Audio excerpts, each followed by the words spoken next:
Hello friends, how you doing? Day 559. Hope you're doing amazing on this beautiful Monday night. Just outside my home. And uh, earlier today, a couple hours ago, I finished watching a documentary called Story of Plastic. And as you can probably guess, it is a documentary on the impact of plastic and the environment.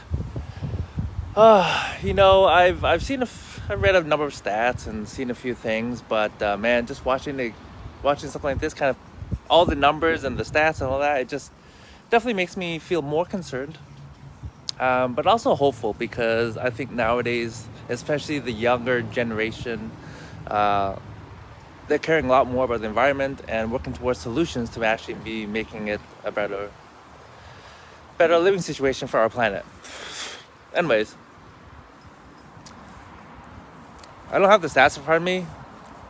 Maybe I'll share that in a little bit, but yeah, a few things that stood out to me. Oh my gosh, I didn't realize some of this stuff, but I don't know if you knew, but a lot of the plastic that we recycled actually used to go to China.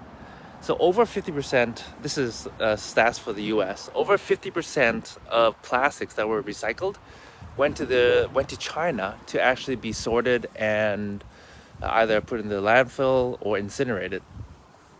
And most of it actually some of it's actually very hard to recycle, so they can't actually be recycled because there's multi layers and so forth.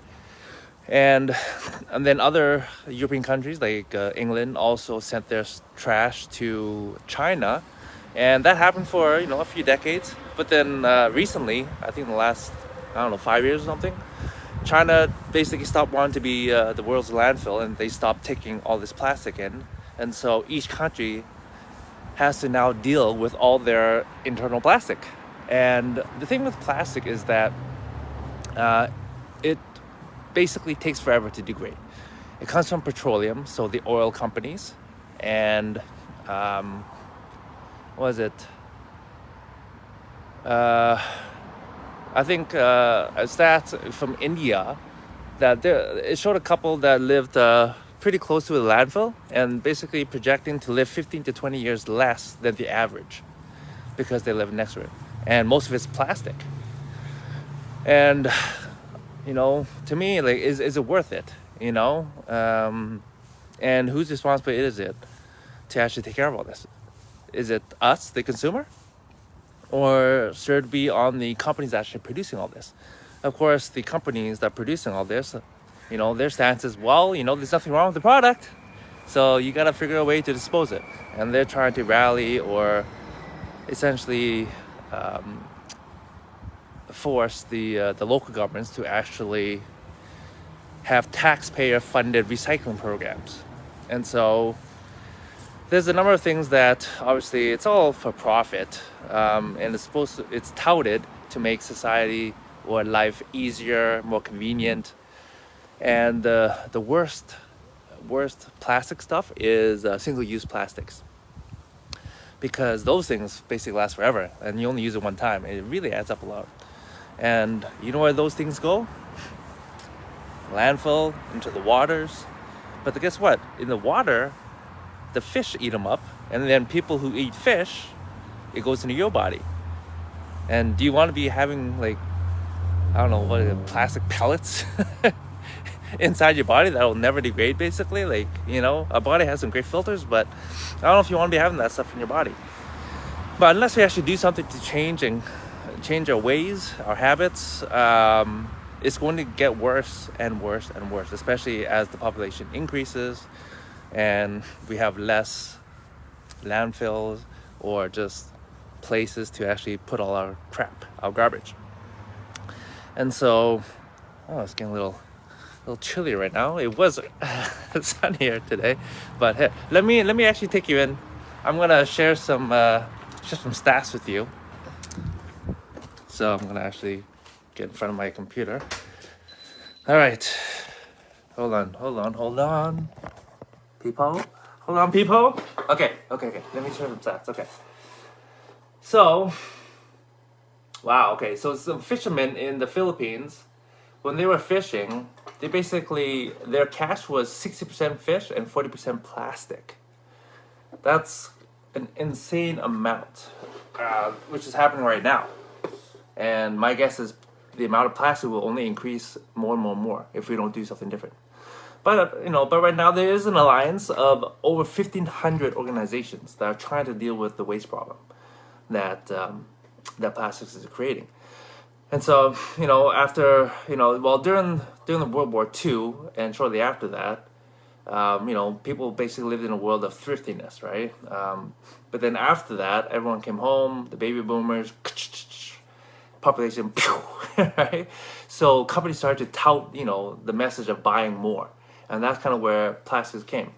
And I'm not going to share all the details with you, but man, some stats really stood out to me. Number one, of all the plastic that has ever existed, more than half were produced in the last 15 years. 15 years! Oh my gosh, that's less than 2 decades. And 91% of it has never been recycled. That's an insane amount of plastic, people. And the thing is, people just think, it can just be recycled. It's not a big problem, because that's what the companies are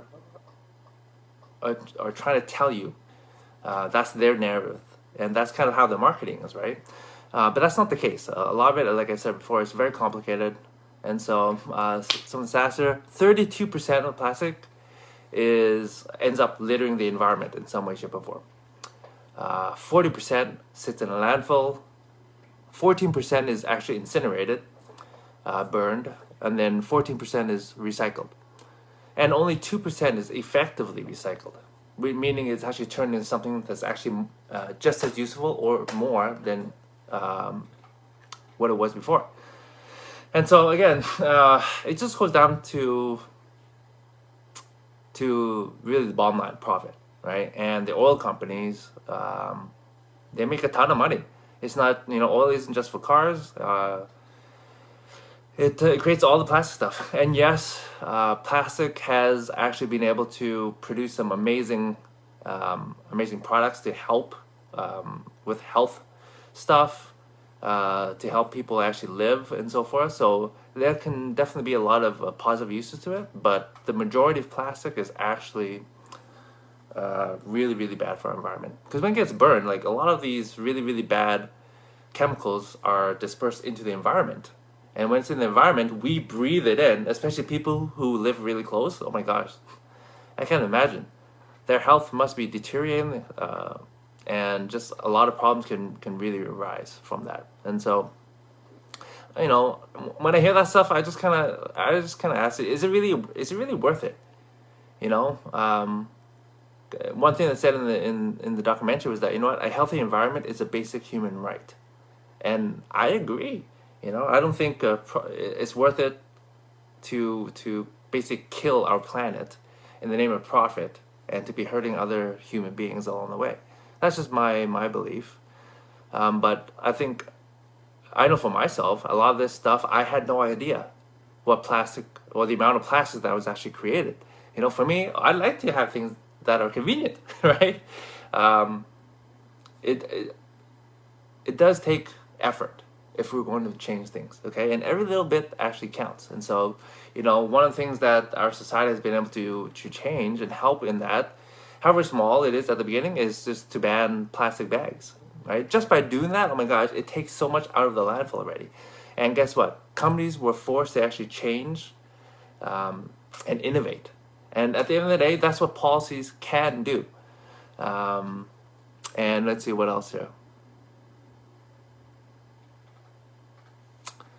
So, yeah, and oh my gosh, yeah. So in the documentary, it said the plastics are actually driven by supply, not demand. So these oil companies are creating all these extra plastic and they're forcing it onto people. Back in the day, on the shelves, you just have fruit or vegetables. But nowadays, all these single-use plastics, they're all in these containers. And it's like, do we really need all this plastic? And the answer is no. I remember growing up shopping with my mom. She would grab all these plastic bags and put all these vegetables in it. And just like, I didn't think anything of it when I was small. But as I grew older and I started to understand, like, wow, do we actually need all these plastic bags? And the answer is no. Because at the end of the day, the vegetables, we're going to rewash them anyways. But why do we have it? It's because these companies are trying to force us to live that way, and I think it's normal.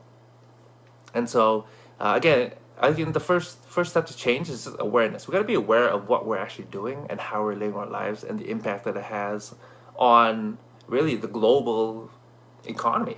Because we live in a world where the whole earth is actually interconnected in some way, shape, or form. And so let's see here. Oh wow, okay, here's another one. There's so much money invested into new plants. And the government gave $194 billion to the US in tax breaks when Exxon and Saudi Arabia made a deal. And so the government is giving these companies a ton of tax breaks, yet at the same time they're making like freaking record profits. To me, that doesn't make any sense. Why? Well, I can understand that they want to bring companies to the US and make more money. I get that, but do we need to? What do we want to incentivize? And then, so, these companies, they say they're happy to help with recycling, but, they tout what they're doing is really good. For example, they created an alliance to end plastic, is what they called it, these oil companies. And they committed $1.5 billion to clean up. Right, and they share that. Hey, look what we're doing. We're trying to do our part. $1.5 billion. It sounds great, but on the other side, guess what? They spent $204 billion to creating new facilities. And so, percentage-wise, it's like a drop in the bucket for them. However, that's the only part that they tell us. And so, again, there's always two sides to every story, right? What narrative are the companies telling you, and what is the true narrative? What's actually happening? Where is the money going, right? Unfortunately, we live in a world where there's a lot of greed, and people don't care so much, or they don't think about the long-term effects. And let's see here. Notice that $5.2 trillion annually in subsidies for fossil fuel is given globally to keep costs low, to actually create all this plastic and stuff. And so, how are we going to get out of this mess? We have to reduce and reuse. That's what we have to do. We can't recycle our way out of this mess. Okay, but unfortunately, companies, they don't think that way. They want to force the responsibility upon the end user. And really, I don't think that's our responsibility. And really, if you think about it, it's like turning off the tap, right? If the monies keep going into the oil companies to actually keep producing plastic, then this problem will never ever be solved. So I think one of the first things you have to do is turn off the tap, which is stop giving all these incentives, or at least not as much as we are, and to stop buying and using all these single-use plastics. And so with the example of the banning the plastic bags, it's been successful, but what else can we do? It can basically use as a blueprint on what we can do next. For example, banning plastic straws, plastic cups, all these things, all these one-use things. Grocery stores, right? So, but what will that do? That will just force companies to find alternatives, which are more maybe using biodegradable packaging, okay?